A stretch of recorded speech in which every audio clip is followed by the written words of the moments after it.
So in this video, I'm going to be telling you guys the best 5 starter pals that you guys should capture when you first start out in the game. When you first join this game, you're going to see pals wandering all over. All of them do different abilities. Some are useful, some are useless. But there are certain pals that you should tame right away that are very helpful from the beginning. The first pal you should capture right away is the Kativa. These are located all over the place, especially when you first spawn in. There's literally a wild one right there. They normally spawn in at low levels, so they're very easy to capture. And when you capture them, they are very useful in many ways. So when it comes to their work suitability and what they can do in your base, they can do handiwork, which means they can craft stuff for you. They can gather materials, they can mine you stone, and they can transport items. So for example, if we were to, let's say, build a primitive workbench, the second we place it down, as long as you have him out, he will automatically come and start building it for you. That is part of his handiwork ability. And when you select the item to craft, once you hit start production,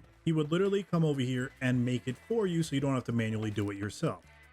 And he would do it all on his own. You don't even have to tell him to do it. He just automatically does it. And they can also be directed to work on certain stuff in your base. So for example, if we wanted him to start mining us some stone, all you have to do is aim the pal spear at the stone pit, and he would automatically start working and chipping away at the stone. The second best pal for starters is the Melpa. Now the Melpa can be a little bit tricky to tame, especially when you're a beginner player with no weapons. They can really be found all over the map in most areas, as you can see here. Anything that's highlighted orange is where they spawn. So we have a wild one right here. So all you would need to do really is get yourself a bow and arrow, and you want to shoot it from a distance, and you want to weaken it so that way you can capture it. So we're going to get it to at least a quarter HP. He's going to have some charging ability. I'm just going to wait for it just to show you guys what it does. So he will come charging at you like this and do some crazy charge. Make sure you dodge it because it does do a lot of damage. We're going to try to capture it. I think he aggravated the Mammorest there. But it doesn't matter because we captured it anyway. Once you tame the Melpa, you can go to technology section, go down, and make sure you unlock the Melpa Saddle. The Melpa Saddle can be made at the PAL workbench right here, which is the one with the pink cloth on it. Once you make the saddle, then how it works is you would throw your Melpa down, and what you would do if you're on controller, you will hold square or X, and that way he'll actually run to you, and you will be able to ride him now that we made a saddle. And while we're riding him, we can actually use his abilities that he has. So like we can use a lightning strike.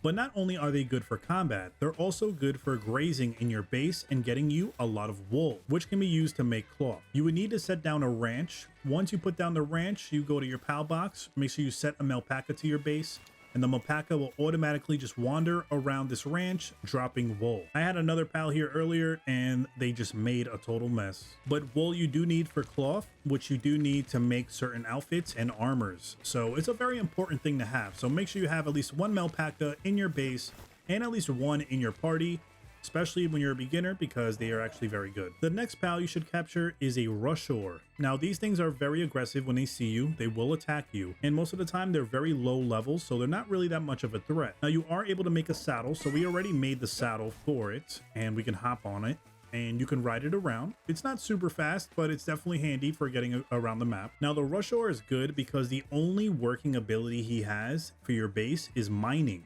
So if you want to use him just for strictly mining stone and not having to do anything else, then this is perfect. So you can tame yourself like a group of these, maybe 4 or 5, and just put them in your base so that way you can just focus on mining and getting stone. Or what you can do if you want to get stone when you're out in the wild, you can aim your pal at a rock. Once you throw him at the rock, he would automatically start mining from it. Remember, the pal that you do this with has to have the mining ability, otherwise it will do nothing. And then the fourth one is a flyer called Nightwing. Now I will make a solo video on the Nightwing and how to tame it. Now when it comes to work suitability, he's only good for gathering, so I don't really use him for any base work. I use him for traveling and for fighting. He has some very good moves, and they're pretty fast and agile when they're fighting on their own. We already made the saddle for it, and we can ride it and fly on it. It is not the fastest flyer. It's actually fairly slow, and the stamina is not the best. But for beginners though, this is a good way to just get around and avoid a lot of aggressive pals that are on the floor. So yeah, they're very easy to find as well, all over the same area. And just in case you're having trouble finding them, these are all the areas that the Nightwing spawns. So you can see it pretty much spawns all around the map in a lot of areas. And then the fifth best pal that you could tame in the beginning is the deer. The deer is a little bit tricky to tame because he's very fast and has really good abilities. Right now, he is destroying the syndicate thugs, which is pretty funny to watch. It literally just dropped both of them. So when it comes to the deer, you definitely want to have yourself a crossbow or any type of bow that you can shoot from a distance. And you want to weaken it to at least a quarter HP. And you want to shoot it from a distance. Now, this is actually perfect because there's water here. So you can create situations where it needs to like travel to you in a slow way. So what we're going to do is we're going to shoot it from here. We have it a quarter HP.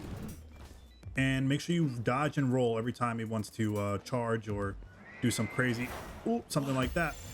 Because we already got it weak, I feel like we're gonna get it pretty easy here. Yep, we got it. Trust me, once you get the movements down where you can actually roll and dodge a lot of hits, then it's gonna be a lot easier. Because in the beginning, I did not know what kind of movesets these pals have. And I thought it would be some innocent, you know, headbutting stuff. But then they have some like power balls they can throw at you.